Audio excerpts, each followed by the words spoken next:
भारत जोड़ो यात्रा के बाद अब राहुल गांधी जी के नेतृत्व में कांग्रेस पार्टी भारत न्याय यात्रा निकालने वाली है।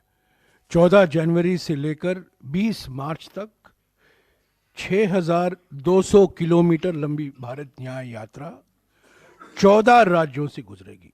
मणिपुर में शुरुआत होगी और यह समाप्त होगी मुंबई में। भारत जोड़ो यात्रा के दौरान राहुल जी ने 3 मुद्दे उठाए थे। आर्थिक विषमताओं के बारे में उन्होंने जिक्र किया, सामाजिक ध्रुवीकरण के बारे में उन्होंने बातचीत की और राजनीतिक तानाशाही जो आज हमारे देश में हकीकत बन गई है उसके बारे में जनता को अवगत कराया। तो ये 3 बड़े मुद्दे थे भारत जोड़ो यात्रा के समय में। उन्होंने अपनी आवाज़ बढ़ती हुई आर्थिक विषमताओं के बारे में, बढ़ती हुई सामाजिक ध्रुवीकरण के बारे में और बढ़ती हुई राजनीतिक तानाशाही के बारे में उन्होंने अपने विचार जनता के बीच में रखा। वो मन की बात नहीं थी, वो जनता की चिंता थी।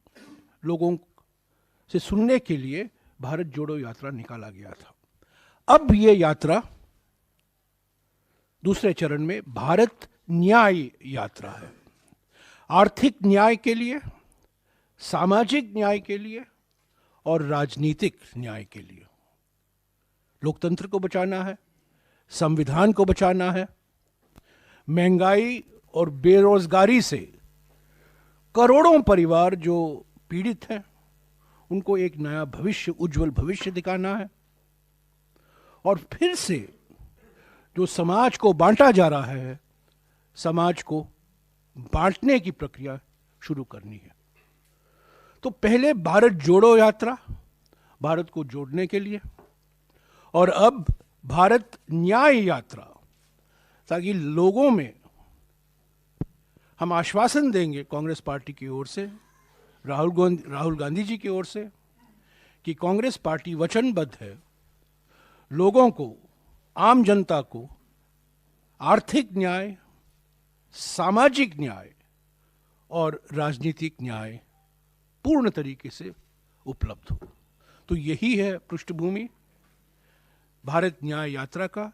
इसकी डिटेल अगले कुछ दिनों में हमारे महासचिव संगठन आपको देते रहेंगे, पर मोटे तौर से 14 जनवरी को ये शुरू होगा, 20 मार्च को समाप्त होगा। मणिपुर से मुंबई। भारत जोड़ो यात्रा में जम्मू और कश्मीर और दिल्ली के अलावा 12 राज्य शामिल थे। भारत न्याय यात्रा में 16 राज्य शामिल हैं,